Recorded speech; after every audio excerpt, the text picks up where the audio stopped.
வணக்கம் நண்பர்களே. குரு வாழ்க குருவே துணை. இன்றைக்கி நம்ம எதை பற்றி பார்க்க போகிறோம் அப்படின்னு பார்த்தீங்கன்னாக்கும், குலதெய்வத்தை பற்றி கும்பிடணுமா அப்படின்னு கேட்குறாங்க. அவசியம் நீங்கள் குலதெய்வத்தை கும்பிட வேண்டும். எதற்கு அப்படின்னு பார்த்தீங்கன்னாக்கும், நம்மளுடைய குலதெய்வம் தான் நம்மளுடைய குலத்தை விருத்தி செய்யக்கூடிய தெய்வம். அப்போ ஒருவருக்கு குலதெய்வம் தெரியவில்லை என்றால் அந்த குலதெய்வம் யார், என்ன, ஏது அப்படின்ற விஷயத்தை உங்களுடைய ஜாதகத்தை வைத்தே அந்த குலதெய்வத்தை நாம் அறிய முடியும். அப்போ அந்த குலதெய்வத்தை நாம் எடுத்து நாம் வணங்க வேண்டும். அப்படி நம்ம ஒவ்வொரு விஷயத்தையும், நம்ம வீட்டில் நடக்கக்கூடிய ஒவ்வொரு நிகழ்வுகள், நல்ல நிகழ்வுகளையும் நம்ம குலதெய்வத்தை முன்னாடி நிறுத்தி நம்ம அந்த விஷயத்தை செய்யும்போது அடுத்த கட்ட வளர்ச்சி அப்படின்ற ஒரு விஷயம் நன்றாகவே இருக்கும். எக்ஸாம்பிளுக்கு ஒருத்தர் ஒரு தொழில் செய்து கொண்டிருக்கிறார், நம்மளுக்கு எந்த ஒரு விஷயமும் புலப்படலை, நம்மளுக்கு அடுத்த கட்ட வளர்ச்சியே இல்லை அப்படின்னாக்கும் அவருக்கு அந்த குலதெய்வம் அனுகிரகம் இல்லை. அப்போ அந்த குலதெய்வ அனுகிரகம் இருந்தால் மட்டும்தான் அவர் அடுத்த கட்ட வளர்ச்சி அப்படின்ற ஒரு விஷயத்துக்குள்ளே போக முடியும். அப்போ குலதெய்வத்தை நாம் எதற்காக வணங்க வேண்டும்? நம்மளுடைய மூதாதையர்கள் தான் அந்த குலதெய்வமாக நம்ம எடுத்து சாமி கும்பிட்டு வரோம். ஒவ்வொருத்தவங்களுக்கு கன்னி அப்படின்ற ஒரு விஷயம், அங்கே கன்னிமார்கள் அவங்க டெத்தாக இருப்பாங்க, அவங்களை எடுத்து வச்சு அவங்க குலதெய்வமாக கும்பிட்டு இருப்பாங்க. அப்போ அவங்களுடைய மூதாதையர்கள் அப்படின்னு பார்க்கும்போது அதை எடுத்து நாம் அவர்களுக்கு ஒரு விஷயத்தை நாம் எடுத்து செய்யும்போது நம்மளுடைய குலம், நம்மளுடைய தொழில், நம்மளுடைய ஒவ்வொரு விஷயமும் அடுத்த கட்ட வளர்ச்சியை நோக்கி போகும்.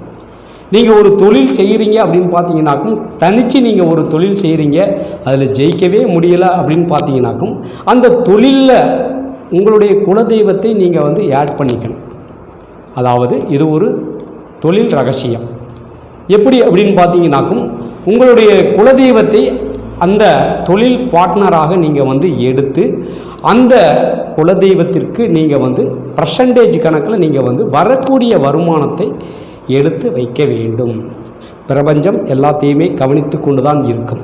எதுவுமே நம்மளுக்கு எல்லாருக்குமே தெரியாது, நம்ம ஏதாவது செய்யலாம் அப்படின்ற ஒரு விஷயத்துக்குள்ளே நீங்கள் யாருமே போகக்கூடாது.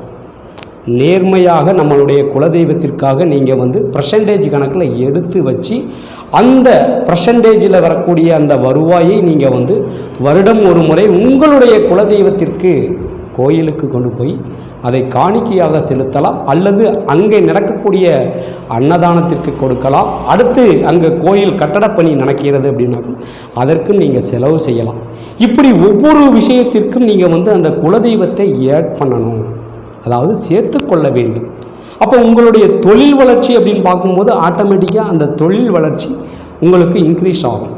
இப்போ ஒரு நாளைக்கு உங்களுக்கு 5000 ரூபா வருது அப்படின்னு பார்த்தீங்கன்னா, அந்த 5000 எடுத்து அதற்கு உண்டான பர்சன்டேஜை எடுத்து 1%, 2%, 5% இந்த அளவில் நீங்கள் கூட எடுத்து அந்த குலதெய்வத்திற்கு நீங்கள் எடுத்து காணிக்கையாக நீங்கள் வைக்க வேண்டும்.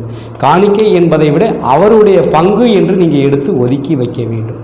அந்த ஒதுக்கி வைக்கக்கூடிய அந்த அமௌண்ட்டை நீங்கள் வருடம் ஒரு முறை வரும்போது அது ஆயிரக்கணக்கில் உங்களுக்கு சேரும். அந்த பணத்தை நீங்கள் கொண்டு போய் உங்களுடைய கோயில் குலதெய்வத்திற்கு நீங்கள் செலவு செய்ய வேண்டும். இப்படி நீங்கள் கரெக்டாக நீங்கள் அற்புதமாக இந்த வேலையை நீங்கள் செய்தீர்களானால் உங்களுடைய குலதெய்வமே உங்கள் கூட இருந்து உங்களுடைய தொழில் வளம் மிக அருமையாகவும் அற்புதமாகவும் வளர்ச்சியை கொடுப்பார்கள். அப்போ குலதெய்வம் அப்படின்னாக்கும் யார் அப்படின்னு பார்த்தீங்கன்னா நம்மளுடைய முன்னோர்கள். நம்மளுடைய முன்னோர்கள் நமக்கு உறுதுணையாக இருக்க வேண்டும்.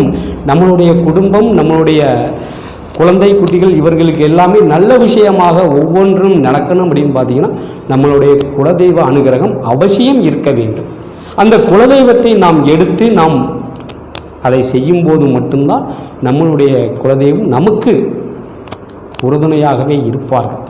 இப்படி ஒவ்வொரு விஷயத்திலையும் நம்மளுடைய இப்போ ஒரு திருமண காலகட்டங்கள் வருகிறது அப்படின்னு பார்த்தீங்கன்னா அந்த திருமணத்திற்கு குலதெய்வத்திற்காக நீங்கள் முதல்ல ஒரு காணிக்கையை எடுத்து கட்டி முடிஞ்சு வச்சிட வேண்டும். கல்யாணம் முடிஞ்ச பிறகு பொண்ணு மாப்பிள்ளையும் நீங்கள் கூட்டுட்டு முதல்ல அங்கே தான் போகணும். உங்களுடைய குலதெய்வத்திற்கு போயிட்டு அதுக்கப்புறம் தான் நீங்கள் எந்த கோயிலுக்குனாலும் போகணும். இப்படி நம்ம குலதெய்வத்தை முன்னாடி நிறுத்தி ஒவ்வொரு விஷயத்தையும் நாம் செய்யும்போது அடுத்த கட்ட வளர்ச்சி அற்புதமாக நடக்கும். இந்த வீடியோ எல்லோருக்குமே பிடிச்சிருக்குன்னு நினைக்கிறேன். பிடிச்சிருந்தால் லைக் பண்ணுங்கள், ஷேர் பண்ணுங்கள். மீண்டும் அடுத்த ஒரு பதிவில் சந்திப்போம். அதுவரை உங்களிடம் விடைபெறுவது திருப்பூரிலிருந்து ராஜினி மற்றும் பாரம்பரிய ஜோதிடர் பாலமுருகேஸ்வர். நன்றி, வணக்கம்.